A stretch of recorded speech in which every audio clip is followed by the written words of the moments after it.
I keep wanting to call this game Kato-Chan Ken-chan, but there's no article there, it's just Kato-Chan Ken-chan. If you think those portraits look weirdly detailed on the title screen, well, there's a reason for that.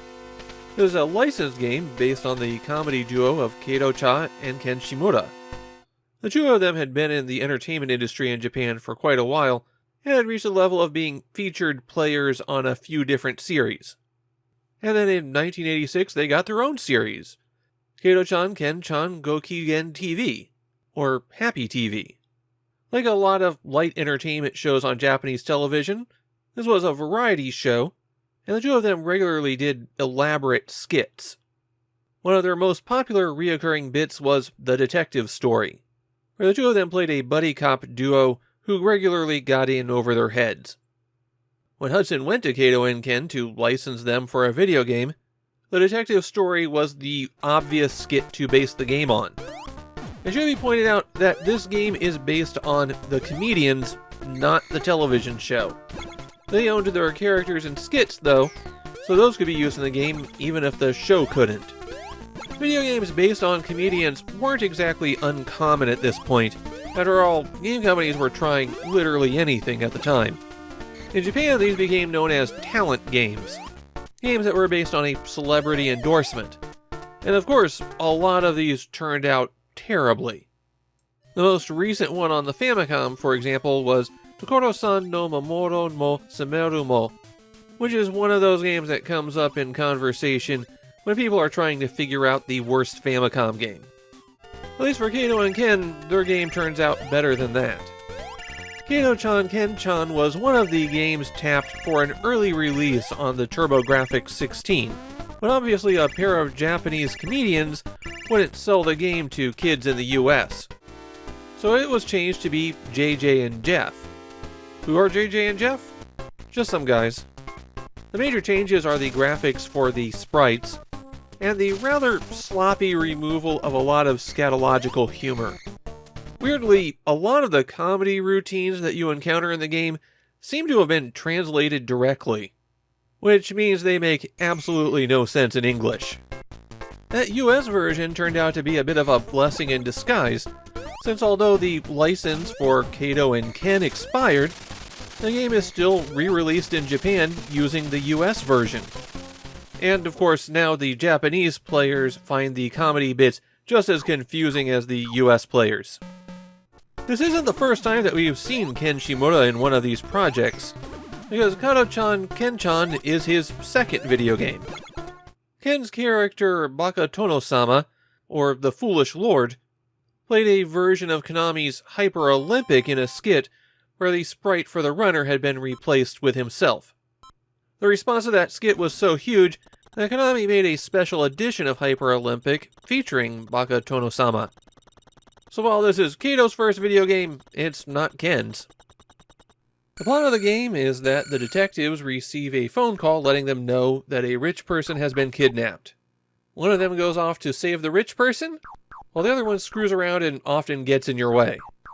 Before you start playing, though, you first have to choose which detective you're going to be, Kato or Ken. And this is actually a bigger decision than it looks. Ken is the nice, normal character, while Kato is the Luigi. He jumps higher, but has a lot more slippery movement. Ken's the one to use when you're starting out, while Kato's more effective for expert players. So naturally, Kato's the default.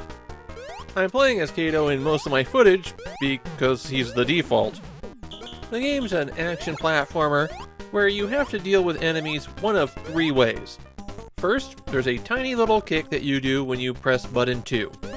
This kick is almost totally ineffective, and you should only use it to attack when you absolutely have to. On the other hand, the kick finds hidden objects, destroys blocks, opens doors, so in that way, it might be better to treat it as a use button. You can land on top of enemies to defeat them, but which enemies you can and can't land on isn't really clear. You can land on crabs with their claws pointing up, no problem. You can't land on angry dogs though. You can jump on top of more things than you expect, but there's lots of things where you'd expect it to work and it doesn't. If you can bounce on multiple enemies, the points you get escalate, until they reach 1000. And there are certain enemies that continuously throw out attacks where you can rack up a huge score. That's useful because the score is how you get extra lives. The final way that you can attack enemies is by farting on them, or using a spray can in JJ and Jeff. Just press and hold down for a few moments, and you'll unleash a blast of flatulence. It has a fairly short range by default, but you can increase that range by eating French fries. Yes, even when it's the spray can. You have a health bar, and of course you take damage if an enemy runs into you, but the health bar also slowly ticks down, and you recover it by collecting fruit. Because apparently Kato-Chan Ken-Chan is a stealth sequel to Takahashi Meijin no Bokenjima, or Adventure Island. Fruit can be found just sitting out in the open, or by kicking the appropriate things. You can also recover your health by going and watching a small joke, usually by kicking open a door and entering it. Most of the rooms will contain whichever comedian you're not controlling dressed up as one of their characters. Sometimes they'll grant you a short burst of invincibility, and sometimes in those rooms you'll find a slot machine. You can put coins that you find throughout the stages into the slot machine, and how much you bet determines the scale of the effect if you win. You would get more coins back, restore some health, or increase the maximum length of your health bar. Kato-Chan Ken-Chan is divided up into worlds like Super Mario Bros., where there's 4 stages in each of them. And on the 4th stage, you won't be able to complete it unless you found a key on the 3rd. You'll reach a point in the level where there's a gap you can't jump over, and in other cases, or if you have the key, you'll be able to kick an invisible spot and make a platform appear. Without the key, you'll have to jump on a spring that's located there, which will take you back to the 3rd stage, and you'll have to beat it again. Initially, the keys are hidden in objects where you're likely to find them as long as you're kicking everything that you pass. Later on, the keys are hidden in places that are downright cruel. And so you could wind up looping forever until you find just the right thing to do to get that key.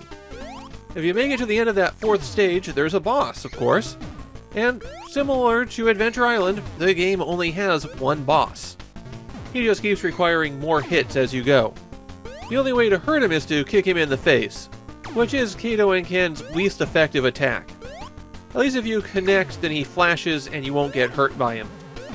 When you run out of lives, there is a way to continue from the exact same stage where you died.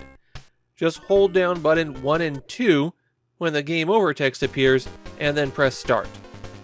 Kato-Chan Ken-Chan is a notoriously difficult game. In fact, it's so difficult, Takahashi Meijin himself said it was too hard. Hudson's game master had been the face of video games for years at that point, but now he was the face of the PC Engine marketing campaign. And as part of that, he went on Kato and Ken's show to play a competitive match of Kato-Chan Ken-Chan against a bunch of kids. The way they made that a fairer match was trying to distract Takahashi Meijin by doing things like farting on him. Takahashi still won, and unfortunately, as far as I can tell, footage of this event no longer exists. These days, Kato-Chan Ken-Chan has a reputation in Japan as being one of the goofier games of the era, but at the time of its release, it was an enormous hit. One of the biggest games for the PC Engine. My personal feeling is it's a bit of a mess of a game, but an interesting mess. It's playable enough and has enough weirdness to stand out, but at the same time, things like the different character abilities and the key hunt bring the whole thing down. And it definitely doesn't help that the game throws you into the deep end immediately. The game starts out hard, gets harder, and a lot of the difficulty comes from just being unfair. Dropping things randomly on top of the player, or getting poop in the face when you kick the wrong thing. This is a game where you're going to have to memorize the stage in order to do well. Kato-Chan Ken-Chan is weird and interesting. It's just also not as good as I'd like it to be.